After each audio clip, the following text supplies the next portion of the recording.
लखनऊ से बड़ी खबर, जहां पर कल आतंकियों की गिरफ्तारी का मामला सामने आया। आज दोनों आतंकियों की कोर्ट में पेशी होगी।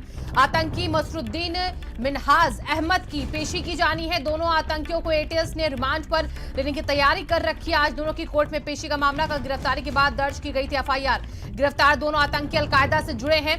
रिमांड के दौरान दोनों से यहां पर पूछताछ होगी। फरार साथियों समेत कई अहम मुद्दों पर पूछताछ की जानी है। आतंकियों को गिरफ्तार किया गया है। दोनों आतंकियों की कोर्ट में पेशी आतंकी मसरुद्दीन और मिनहाज की आज पेशी की जाएगी। दोनों आतंकियों को एटीएस रिमांड पर लेगी। तो रिमांड के दौरान दोनों से पूछताछ की तैयारी होगी। आज एटीएस टीम की तरफ से इनकी रिमांड लेने की तैयारी है और आज कोर्ट में पेशी आतंकी मसरुद्दीन मिनहाज अहमद की जानी है। कल यहां पर देखिए जो तस्वीरें सामने आई थी वो हम आपको दिखा रहे हैं किस तरीके से एटीएस की टीम ने, कमांडोज ने यहां पर घर को चारों तरफ से अपने कब्जे में लिया था और उसके बाद दो आतंकियों को गिरफ्तार किया था जिनके तार पाकिस्तान, अफगानिस्तान और जम्मू से सीधे जुड़े नजर आ रहे थे। अब इन तमाम मुद्दों पर आज बातचीत जो की गई है उसी के चलते कोर्ट में पेशी और उसके बाद रिमांड लेने की तैयारी एटीएस की तरफ से की जा रही है ताकि दोनों आतंकियों को रिमांड पर लेकर उनसे और गहराई से पूछताछ की जाए। बड़े आतंकी हमले को नाकाम किया गया कल के इस रेड के दौरान जो एटीएस टीम ने यहां पर मारी है। पुलिस और एटीएस की टीम ने, कमांडोज ने यहां पर दो आतंकियों को गिरफ्तार किया था और उसके बाद आज पेशी।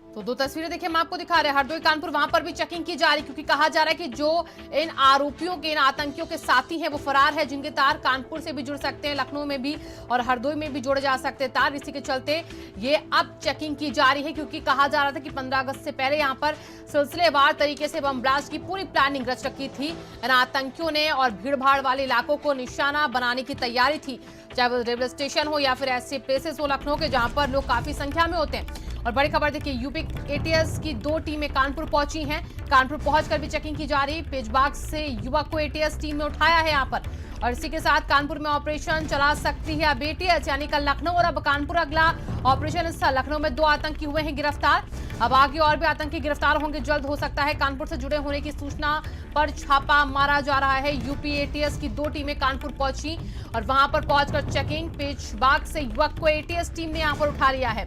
एक युवक और एटीएस टीम ने पकड़ा है। कानपुर में ऑपरेशन चला सकती है एटीएस यहां पर। और सीमाप हमारे साथ जुड़ चुके हैं ज्यादा जानकारी के साथ इसी खबर पर। सीमाप, कल लखनऊ में हमने देखा पूरे दिन क्या तस्वीर सामने आई थी और अब कानपुर भी पहुंच चुकी है एटीएस, वहां पर भी छापेमारी शुरू हो सकती है जल्द। देखिए कल जब मसरुद्दीन और मिनहाज की गिरफ्तारी हुई लखनऊ के काकोरी के दुबग्गा से, तो उस वक्त जो है वो कमांडोज लगाए गए थे वहां पर और सर्च ऑपरेशन चला था। लंबे समय तक पूछताछ हुई और काफी चीजें वहां से बरामद हुई थी। इसके बाद एडीजी लॉ एंड ऑर्डर और आईजी एटीएस ने प्रेस कॉन्फ्रेंस की थी सामूहिक रूप से और उन्होंने बताया था कि ये अलकायदा से इन लोगों के तार जुड़े हुए हैं और इनका जो ऑपरेशन चल रहा था, इन लोगों को ऑपरेट किया जा रहा था, ये पाकिस्तान के बॉर्डर से ऑपरेट किया जा रहा था। उत्तर प्रदेश में कई जगह पर 15 अगस्त से पहले धमाके करने की तैयारी थी कि कोई बड़ी घटना को अंजाम देने की तैयारी थी और जिसको नाकाम किया गया है। इसी तरह से आज जब इन लोगों की गिरफ्तारी हो चुकी है तो उनको आज कोर्ट में पेश किया जाएगा और पेश करने के बाद फिर कोर्ट में जो है वो अपील की जाएगी कि इन लोगों को रिमांड पर दिया जाए। रिमांड में लेने के बाद फिर पुलिस जो है वो आगे की पूछताछ करेगी, इन लोगों से तमाम चीजों के राज उगलवाने की कोशिश करेगी और जो इनके साथी हैं उन लोगों तक पहुंचने की कोशिश करेगी कि किन लोगों को कहां-कहां इनके संपर्क हैं, कानपुर में है कि फैजाबाद में है कि प्रयागराज में है या लखनऊ के दूसरे इलाकों में है। तो इन तमाम जगहों पर पहले से अलर्ट जारी किया जा चुका है और कल से पुलिस की और एटीएस की टीमें लगातार छापेमारी कर रही हैं। उत्तर प्रदेश के कई जिलों में ये छापेमारी फिलहाल हो चुकी है। ये भी बताया जा रहा है कि जो रिमांड लिया जाएगा तो उसमें तमाम बड़ी चीजों का खुलासा होगा। हालांकि मैक्सिमम चीजें जो जानकारी मिनहाज से और मसरुद्दीन से लेनी थी वो एटीएस पहले उनके घर पे ले चुकी है। उसके बाद फिर एटीएस अपने साथ ले गई थी, उन लोगों को थाने पे रखा गया तो वहां भी तमाम जानकारियां ली गई हैं। आज उन लोगों को कोर्ट में पेश करवाया जाएगा और उसके बाद फिर रिमांड की पेशकश की जाएगी। अगर अदालत इनको रिमांड पर दे देती है तो जाहिर है कि आगे भी एटीएस द्वारा पूछताछ की जाएगी और जो भी आगे इससे जुड़े हुए लोग होंगे उन पर भी शिकंजा कसा जाएगा। जबकि जो कल चीजें बरामद हुई थी उसमें एक कुकर बरामद हुआ था और दूसरी जगह से उनके पास से पिस्टल बरामद हुई थी और ये भी बताया जा रहा है कि तमाम विस्फोटक सामग्री भी उन लोगों के पास मौजूद थी। तो आज का अपडेट यही है कि आज उन लोगों को कोर्ट में जब पेश किया जाएगा तो उसके बाद रिमांड ली जाएगी और रिमांड के बाद फिर से उनसे पूछताछ की जाएगी कि कोई भी पहलू इसमें छूटने न पाए। और ऑलरेडी पुलिस तमाम जगहों पर छापेमारी कर रही है, लखनऊ हो या कानपुर हो या कई और जनपद है, वहां पे लगातार सर्च ऑपरेशन जारी है, पूछताछ जो है वो जारी है लोगों से। बिल्कुल सीमाब, और देखिए लखनऊ की जांच जो है वो धीरे धीरे किस तरीके से पूरे यूपी में फैल रही, वो तस्वीरें सामने आने लगी हैं। कानपुर से हमारे सहयोगी अवनीश भी जुड़ चुके हैं, अवनीश का भी रुख कर लेंगे क्योंकि एटीएस की टीम अवनीश कानपुर पहुंची हुई है। कहां अभी तक एटीएस टीम गई है, किस तरीके से वहां पर जांच शुरू हो चुकी है इस पूरे मामले में? देखिए एटीएस टीम ने कल पेशबाग इलाका पहुंचा बेगरगंज में, यहाँ से एक युवक को उठाया था, उसके बाद एक युवक को जाजमऊ इलाके से उठाया था और जो जाजमऊ इलाका वही इलाका है जहाँ पर 2017 में सैफुल्ला जिसकी मुठभेड़ में मौत हुई थी लखनऊ में, वो इसी जाजमऊ टीले का रहने वाला था। यहाँ से उसको उठा ले गए थे। तो यहाँ पे जो स्लीपर सेल है जो बैकडोर से मदद करते हैं आतंकियों की, जो ट्रेनिंग फंडिंग की बात आ रही थी सामने, वो पीछे मदद करते हैं क्योंकि काफी बड़े लोग हैं जो ट्रेनिंग व्यवसाय से जुड़े लोग बराबर इन आतंकवादियों की मदद करते हैं। उनके यहाँ छापेमारी की गई, लगभग कल 7 जगह रात में छापेमारी की गई है और 6 लोगों को रात में उठाया गया है। अवनीश, आपने बोला कि 6 लोगों का वो आंकड़ा था जिनको अभी तक पुलिस ने यहाँ पर पकड़ लिया है। उन 6 लोगों से भी यहाँ पर पूछताछ जाहिर है की जा रही होगी इस पूरे मामले। क्या कनेक्शन उनके जुड़ते दिख रहे हैं इन दोनों आतंकियों से?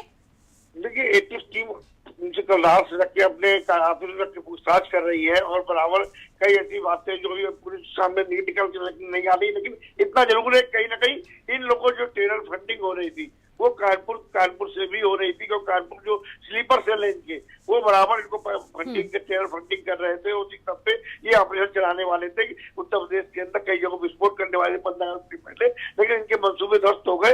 एटीएस की सारी जो मंसूबे थे वो ध्वस्त कर दिए, समझ रहे तो गिरफ्तार कर लिया, उससे विस्फोटक बरामद किया, पेपर बरामद किया, पुस्टर बरामद किए। तो निश्चित रूप से उनके इरादे नापाक थे जो यहाँ पर विस्फोट करने वाले थे, इरादे उससे जो मिला दिए गए। जी, अब एक बार फिर से लखनऊ का रुख करेंगे, सिमाब के पास चलेंगे। सिमाब, देखिए लखनऊ में 2 लोग पकड़े गए, कानपुर में जैसा कि अवनीश बता रहे हैं कि 6 लोगों को अभी तक पकड़ा जा चुका है, पूछताछ होगी उनसे।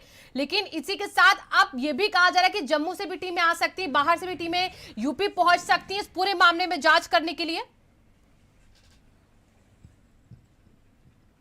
जाहिर है कि अगर ये अलकायदा और दीगर आतंकी संगठनों से जुड़े हुए तार का मामला है तो जम्मू कश्मीर और दीगर जगहों से भी टीमें आएंगी जहां जहां से तार इसके जुड़े हुए हैं। इसमें अभी एनआईए को इन्वॉल्व किया जाना है।